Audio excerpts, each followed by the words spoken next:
Alright, so in this video, I'm going to share 10 of those skills with you. Now, you're probably asking me, well, gee, like after you tell us these skills, where are we supposed to go learn them? Well, the truth is there's so many online learning platforms out there, and probably that's another video, alright? But a platform that I recommend to people is YouToMe. And you know, YouToMe has had a bad rap in the past. You know, some people love it, some people hate it, and you know, for good reasons on either side. You know, on the one side, YouToMe heavily discounts its courses, and sometimes people feel, well, if I buy a course for $10, then it's possible that it's not worth it. And on the other hand, the people that don't have a lot of money are like, wow, I can buy a course for I mean, that's how I felt when I first found out about YouToMe back in the day, almost 5 years ago now. And I was like, wow, I can buy a course for $10. What? I'm gonna pay $10 and then get this course. And of course, there were some courses that were really good quality, and there were some that had questionable quality. So, you know, I understand the people that kind of don't like the platform, but it is a platform where you can begin to pick up some of these skills and begin to position yourself as that expert who can get paid by somebody to provide a service. Okay? All right, let's jump right into it. Skill number 1 is my favorite, and it was the very first one. Well, maybe not the very first one, but it was the first one that brought in a lot of money for me, and that is social media management. Some of you probably watching this have seen my social media management videos. I have a few on here on the channel. I have a course on it. I wrote an ebook on it. Social media management was a blessing to my family and I, and it was a savior for my family and I. And yes, I was still working as a research scientist, and I was able to do social media management on the side and bring in anywhere between $500 and $1,200 every single month, and it was an amazing thing. And basically all you need to be able to do is have a good understanding of social media, have scheduling tools, have tools that allow you to create images and content, and then be able to engage people on social media and also build an audience for your clients. If you're able to do all these things, you can totally learn everything you need to know about social media management.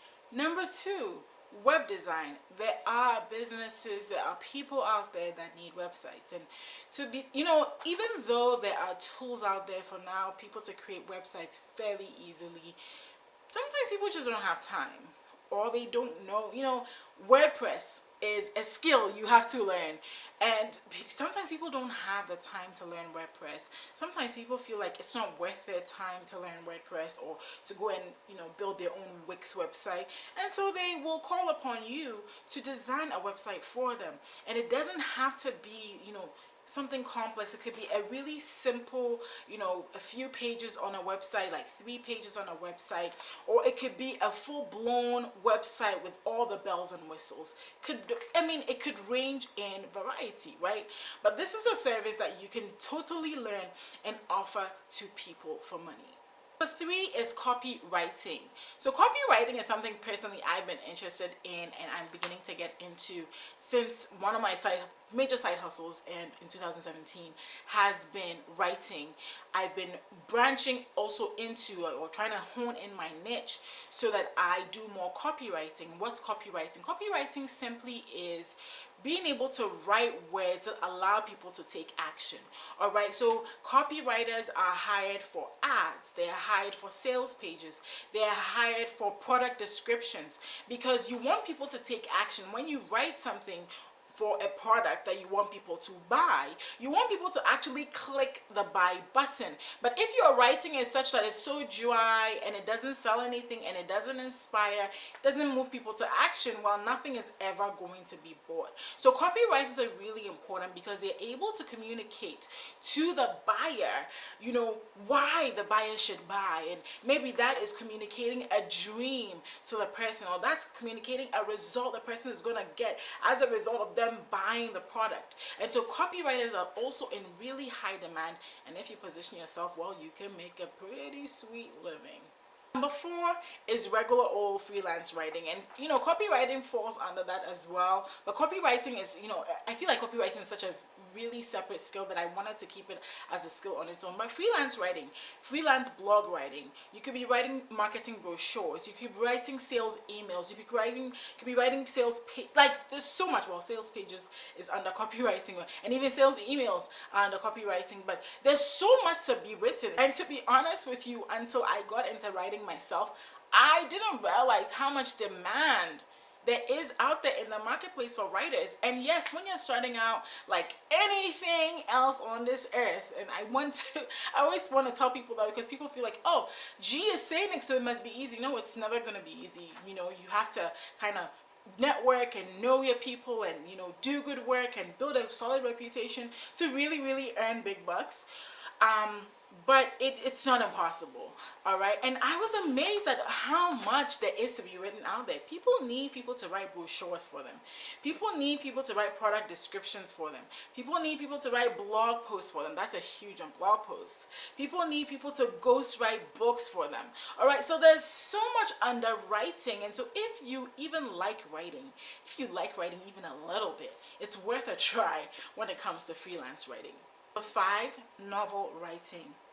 There are people out there, that know how to tell good stories, and they know how to write good stories. And these days, the amazing thing is that you don't need to have an agent, you don't need to have a publisher. You can self-publish. You can create your story, upload it to Amazon, make sure you meet all their formatting regulations or stipulations, and then once you meet those stipulations, you're able to sell on the Amazon platform, and it's as easy as that. And that is also a skill, because writing novels, until I got into novel writing myself, I didn't realize you have to have the plot, and you have to have subplots, and you have to have character development, and it's very artsy, right? But there's an art to it, and if you can write some pretty good stories with really unique angles, you can make some serious money from that as well. Number 6 is photography. People need good pictures. Think about people that are having weddings. Think about people that are having babies, pregnancy shoots. People are doing shoots for their kids' high school graduations. People are doing shoots for proms. There's a lot of photography work out there if you look for it. And it's just like any of these skills that I am telling you about, maybe with the exception of novel writing, because I feel like with novel writing, it's all up to you, because you're not necessarily working for anybody else. But with all the others that are like services that you do for someone else, if you look hard enough, you will find clients, and they will pay you really, really well. Number 7 is videography. So it's a little different from photography, right? So now you're shooting videos, and the same thing I said with photography. Weddings, baby showers, all the things, all the events. People need professional photographers to take, professional videographers to take video, so that they can remember their occasion. Coding. Coders are in demand. And if you can learn languages like Ruby on Rails or Python or R, you can make yourself really, really valuable as a freelancer. And so that might be something for you to check out as well. Number 9, photo editing.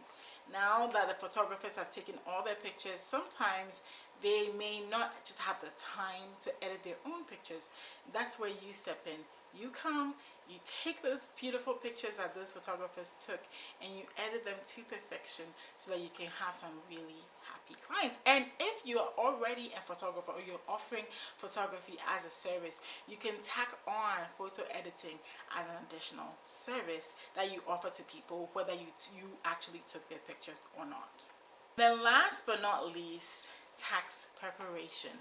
Yes, this is something you can also learn online and offer as a service. I know somebody that was making, I think in one tax season he made like $15,000 just filing people's taxes for them. Super cool side hustle, if you ask me. And so all these are skills that you can learn online. You can learn a lot of the information for free by simply Googling. I find that sometimes Googling means that I get into a rabbit hole, and so I'd rather buy a course that teaches me step by step what to do, and then I have, you know, specific things to do and specific things to learn, and I learn those things. I come away with the knowledge and I can apply that. But if you're in a place where, and that's why I recommend Udemy, because the courses are fairly cheap, but you know, if you're still in a place where you cannot part with $10, then yes, go ahead, use Google, learn these skills, turn them into something that bring money into your